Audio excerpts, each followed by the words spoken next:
Buenos días, nosotros somos el equipo número 1, integrado por Andrea Razo, Andrea Michelle González, Teresa Barrera, Alejandrina Rauda y Lorena Rojas.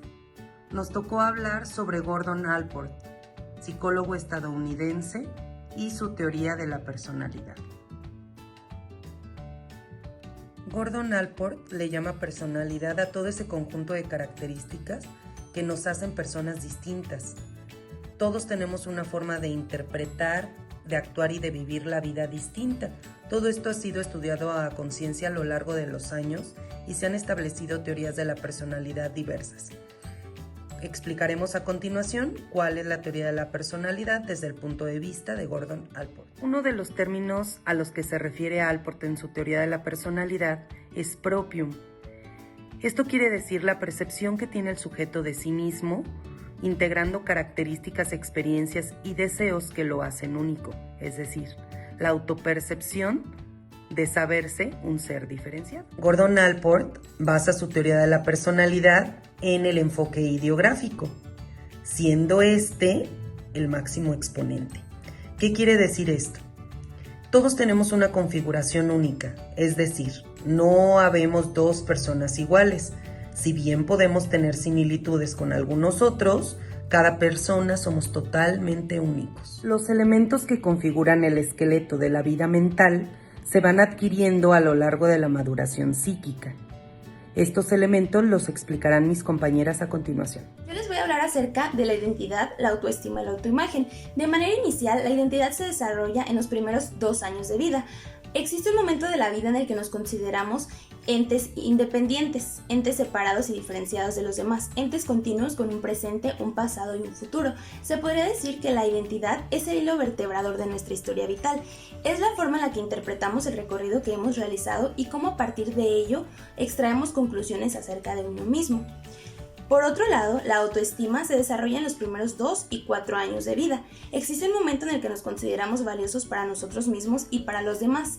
Esta tiene que ver con el desarrollo continuo de nuestras competencias y cómo modificamos la experiencia y la vida a través de nuestros actos, además de ser una parte fundamental para integrar la personalidad. Finalmente, la autoimagen se desarrolla entre los 4 y 6 años de vida y se refiere a la impresión que proyectamos nosotros a los demás. Es el principio de conciencia del yo ideal y de la persona. Se podría decir que es un comparativo entre nuestro actuar, nuestra forma de actuación propia y cómo el medio reacciona ante esta actuación. Es la imagen que tienen los demás acerca de nosotros mismos. Entre los 4 y 6 años de edad. Es el reflejo de mí, es decir, la impresión que se proyecta en los demás, incluyendo el estatus social y la identidad sexual. En otras palabras, es lo que se piensa que los otros piensan de uno mismo. Dentro de este mismo rango de edad, se desarrolla la extensión del yo.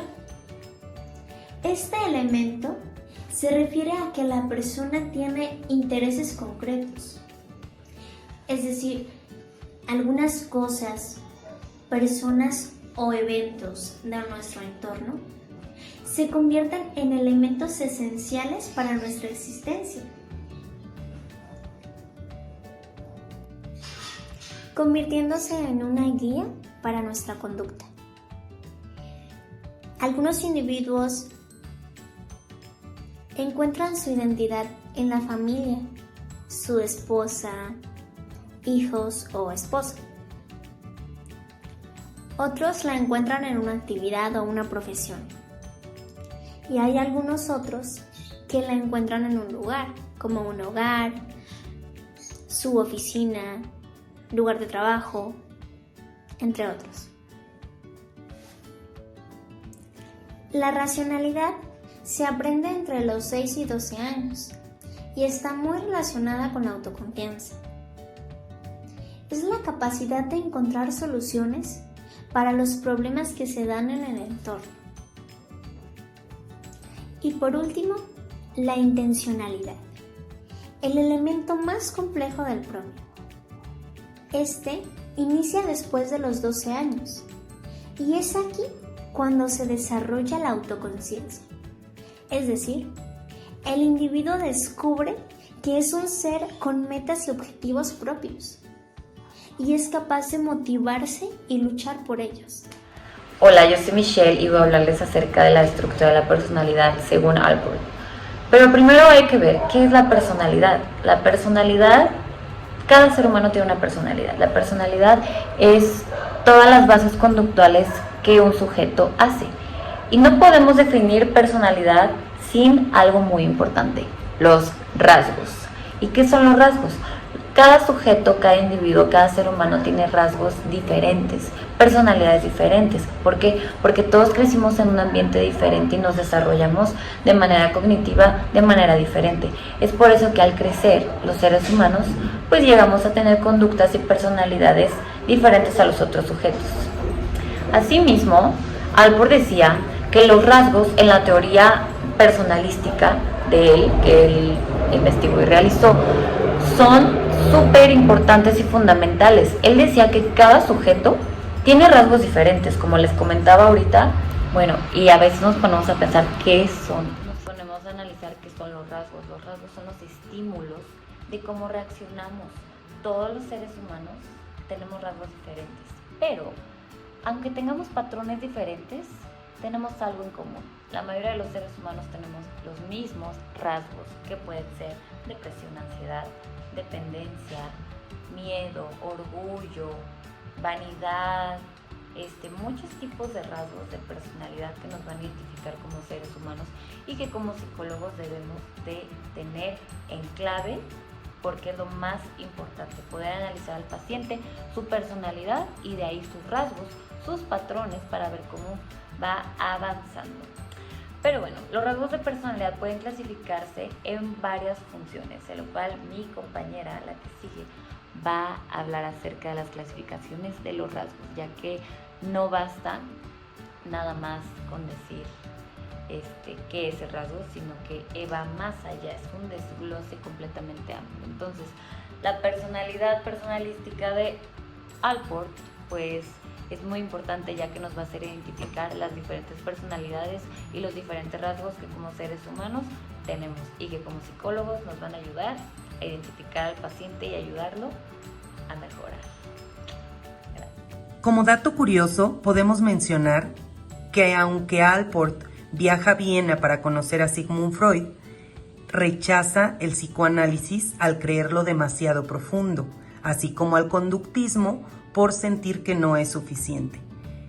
Esto lo lleva a irse por la corriente humanista. Bueno, pues ahora estaremos hablando de la teoría de los rasgos. Esta se refiere a las características particulares de cada individuo, como son el temperamento, la adaptación, la habilidad emocional y los valores que le permiten al individuo girar en torno a una característica en particular.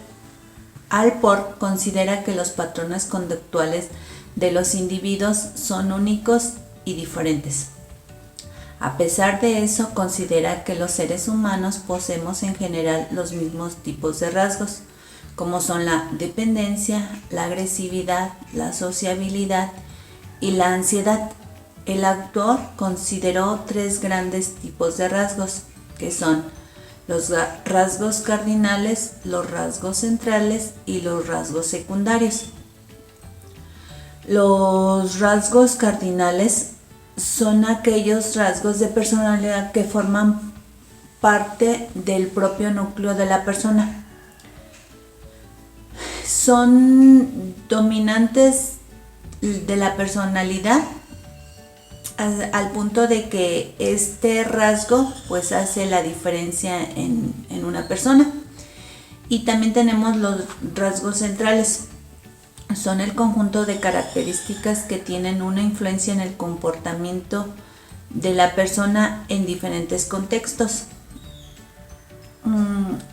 Participan en nuestra actuación y las tendencias que tenemos, a pesar de que influyen un poco más restringido del comportamiento, como la socialización, siendo en general independientes entre ellos. Y por último tenemos los rasgos secundarios. Se trata de algunos elementos que, si bien no forman parte de la personalidad general de los sujetos, pueden seguir en determinados momentos, como a la hora de hacer frente a una situación concreta. Todo este conjunto de factores hacen de la teoría de Allport un elemento complejo que intenta dotar de un sentido a la personalidad desde un punto de vista estructural. Bueno, pues aquí tenemos de lo que ya hablé, que son los rasgos, en los cuales Allport los dividió en centrales, cardinales y secundarios. Aquí podemos ver que los cardinales son poco frecuentes, los